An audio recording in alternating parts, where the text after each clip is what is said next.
Obviously, the personality of the driver is a part of the appeal of the sport. Are those personalities, for the most part, real? What you see is what you get. Is the Dennis Anderson I see here the same one that we'll see on the floor of the stadium and the same one that the kids see at home? Yes, it is. You know what I'm getting? Yeah, yes. Yeah, They're it's not like, artificial no, persona. it's not. And trust me, there is some days that I have got this smile painted on that I don't want to be there. But I wouldn't dare tell the kids that or the fans that. And to me, that's not faking it. That's dealing with it. It's just bucking up and dealing with it. And everybody's got their ups and downs. But for the biggest part of it, I am who I am, and this is what I am to the kids, to the family, to the people, to the fans. And the reason I am like that is because I was in such a struggle in the beginning. It's like I never thought. It was like there's so many times I went broke that I was going to quit and it wasn't going to happen. And I got these fan letters, back in the early '80s when I was throwing in the towel early. And to get a hold of me at 314 East St. Bride's Road back then, and I lived in a cornfield, to get in my mailbox, how in the heck did they even find me, But it didn't take but like 6 letters to get me going again, and I was broke. But I went and I shook around and I've shook up some money and got my truck going. But my point is my fans are my drive, and they always have been. Corporate money, there's corporate money circulated around that truck, but Gravedigger is taken care of by the fans. There's never been corporate sponsorship. We have sponsors that give me nuts and bolts and camshafts and rocker arms and all of this good stuff, along the way, and I appreciate every single one of them. But the fans are the ones that made me, that made Dennis Anderson, that made Gravedigger what it is, and it still lives on because of them. And I'll never forget them, so that's why it comes time for me to give back to them. That's very little for me to give back to them, and that's a smile, a handshake, and an autograph, and I do it with pride. That's nice.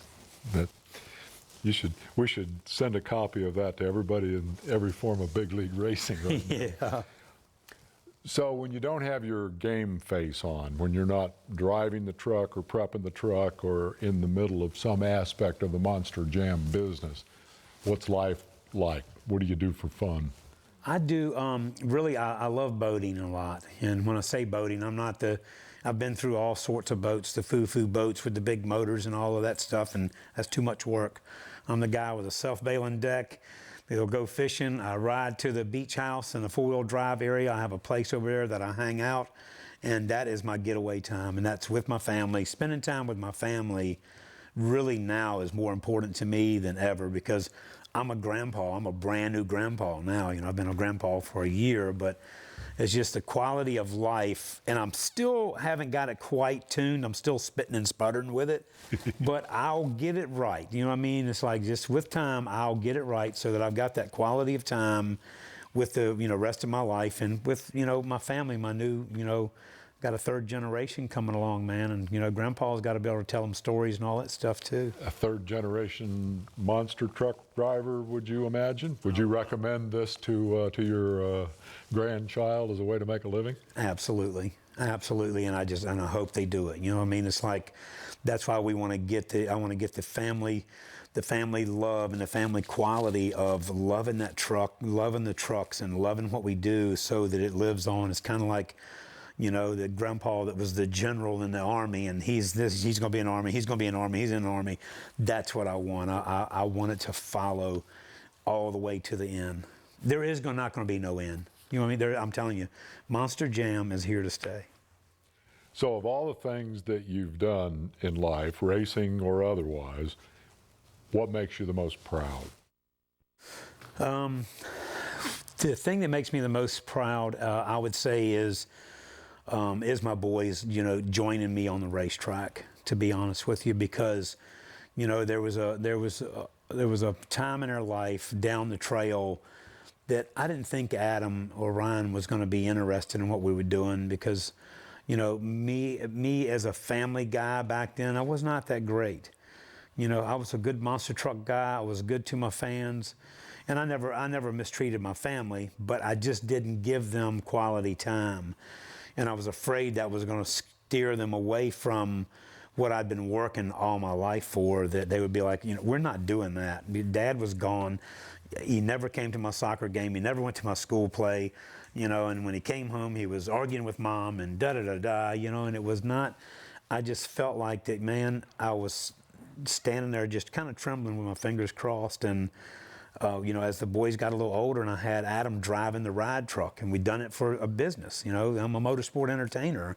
I'm not joking around. I'm not playing. This is my living, and this is what I had to get through their heads. They think I was just a crazy dad running off playing hot rod four-wheel drive. I said, don't y'all realize I'm making a living of this? This is putting the food on the table. That's why your lights are burning. That's why the food's on the table, because of me beating my brains out and running up and down the road. Now they get it. They get it, man. I was so happy that when Adam first came over, I knew if Adam was going to follow, then Ryan would be right there, you know. So then and I got him, you know. It took me a while, man. But Adam driving that ride truck, he drove a Gravedigger ride truck when he was, you know, 14, 15 years old, and the fans got to come by my shop. I had a ride truck park. It's $5 a person, and I was giving rides. And when I'm busy doing things, Adam was, or guys in the shop, and the fans didn't even know they were riding with my son back then.